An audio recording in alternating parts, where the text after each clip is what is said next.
Okay, so next for the 200 na force.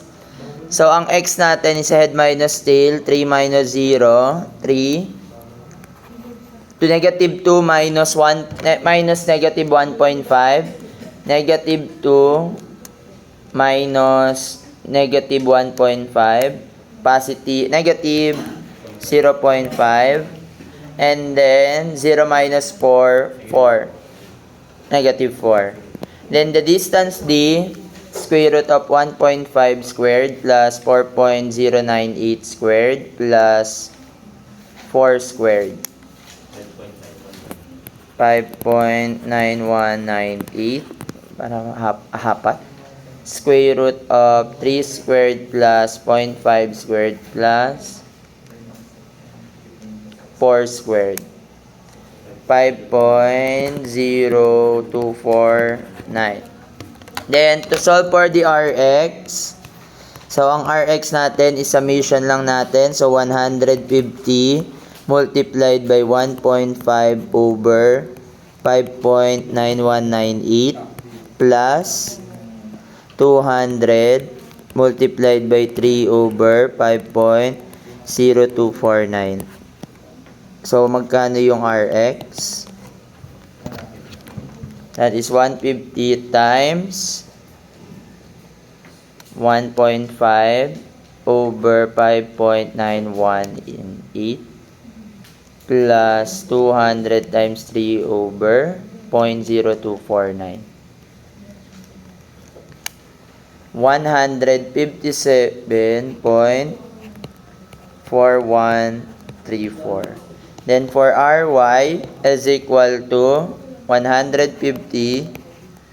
times 4.098 over 5.9198 plus 200 multiplied by negative 0.5 over 5.0249. So, ang Ry, magkano? 4.098 and negative 0.5. 83 point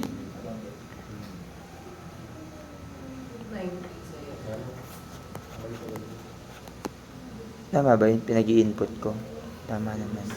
Then for RZ, that is equal to parang 4 yun. Tama lang. 150 multiplied by negative 4 over 5.9198 plus 200 negative 4 over 5.0249. So, ang RZ negative 4 tapos negative 4. The answer is negative 260.561. 62 pala. So, to solve for the resultant, that is the square root of Rx squared plus Ry squared plus Rz squared. So, that is square root of 157.4134 squared plus 260.562 squared. That is equal to 315.7799 newtons. Then, to solve for the cosine of theta x, that is equal to Rx over R. So, magkano yung theta x? That is the arc cosine of 157.4134 over 315.7799. 60.1. Then, this is the cosine of theta y. That is equal to Ry over R. So, that is inverse cosine of 83.937. 74.9. 6. Then for the cosine of theta z, that is equal to rz over r.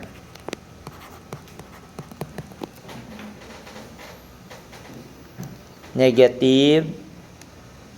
Oh, mahalaga yung negative, no? 260.562. Negative, that is 145.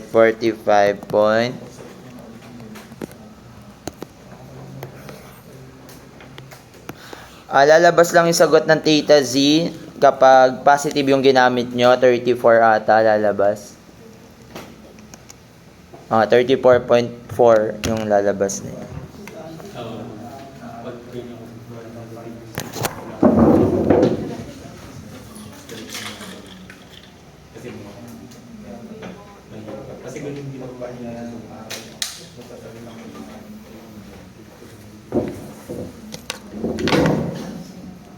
Saan na mali dito? Anong inulang? Saan? Coordinates? Eh di hindi lalabas yung sagot nyo.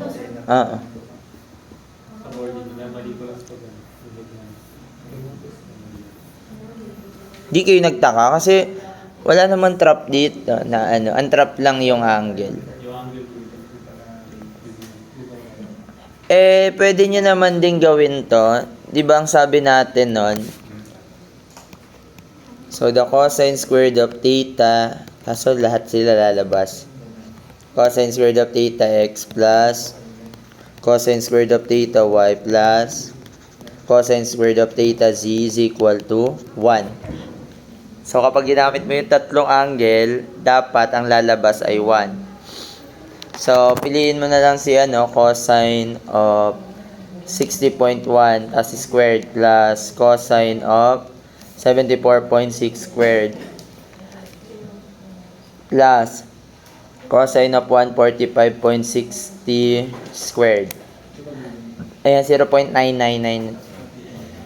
Kaso, ang problema nga, lahat pwedeng tamang sagot.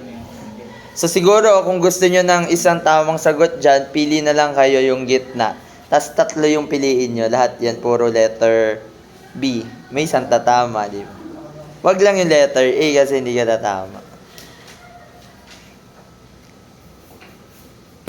Okay, next. Number 10.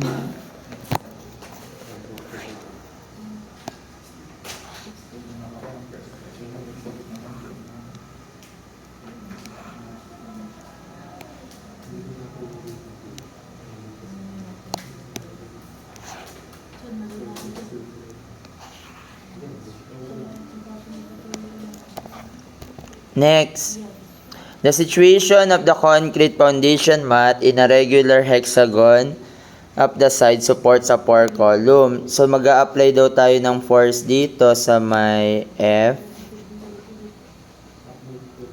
And then, mag-a-apply tayo ng force sa B. So, ito si FB. Then, ito si FF. So, paano na yan? So, regular hexagon. So, sabi ni... Saan yung polygon ko?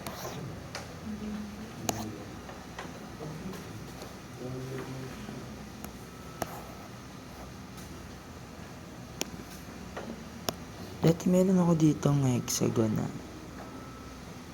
Ito.